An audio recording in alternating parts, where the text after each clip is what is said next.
I'm reading 4 pages here. This is at the end of chapter 6. These are pages 120, 121, 122, and 123. You can use them to help you fill out this worksheet here. I will read them straight through.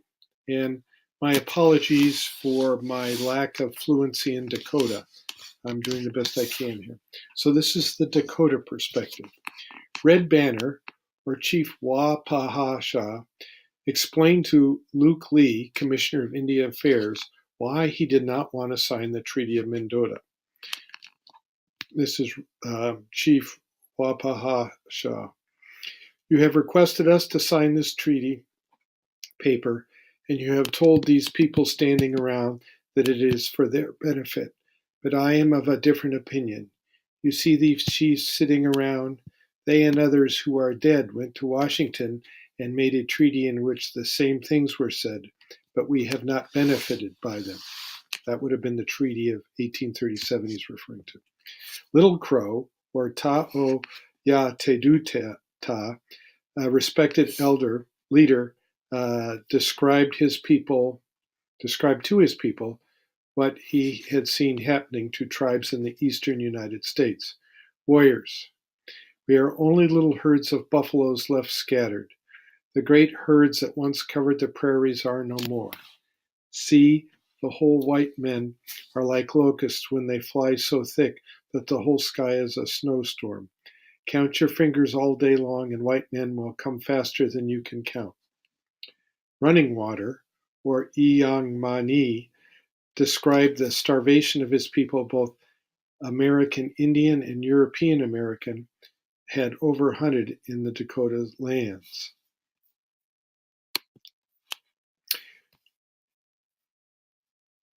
We kill no game, nothing. We are poor, very poor.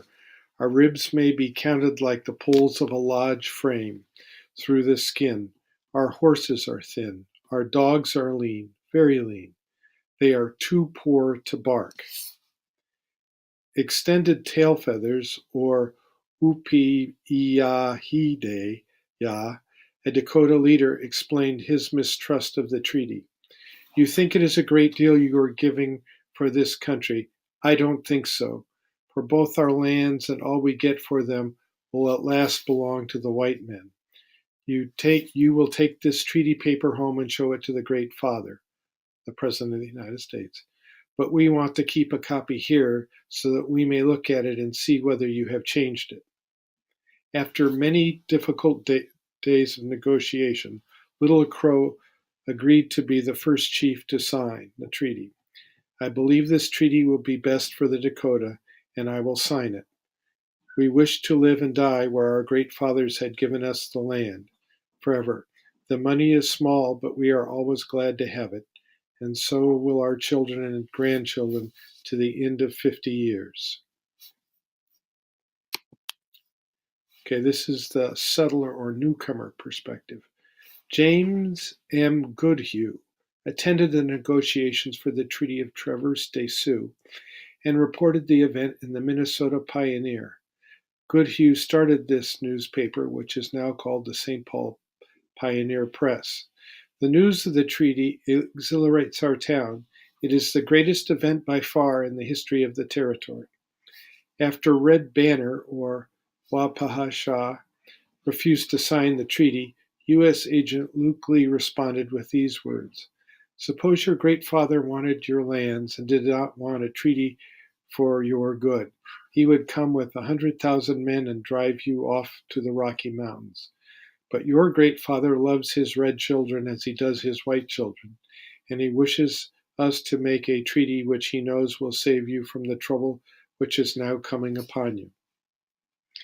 Mary Henderson Eastman, who lived at Fort Snelling in the 1840s, wrote numerous poems and articles and books about Dakota culture. White men, Christian men, are driving them back, them being the Dakota, rooting out their very names from the face of the earth. Ah, these men can seek the country of the Sioux, Dakota, when the money is to be gained, but how few care for the suffering of the Dakotas. How few would give a piece of money, a prayer, or even a thought towards their present and eternal good. And finally, William G. Leduc, a politician and businessman, explained why he thought the treaty should be signed. The treaties with the Dakotas had become absolutely necessary, both to the Indians and to the whites. The buffaloes, which have once fed in myriads upon every stream of their territory, now confine their range to the western borders of Minnesota, and have left thousands of red men who depended almost entirely upon the buffalo for their food and raiment to destitution and starvation. It is therefore necessary for the Indians to change entirely their habits and become at once an agricultural people. In Europe, lands belonged primarily to the wealthy. In this letter to relatives in Germany, Minnesota farmer Sebastian May shared his delight in the opportunities available to him. I have been on my land 2 years. I own 160 acres, 10 of that are woodland. I have 2 oxen, 2 cows, and 10 hogs. If I remain in good health, I hope to double that. Such progress can be made here in a few years. The beginning is only hard. It took me quite a time to find a suitable place to establish a home. I feel so much at home here as if I were in Germany. With little money, one can do so much. And finally, Luke Ley and Alexander Ramsey reported to Washington, D.C. about the Minnesota Territory.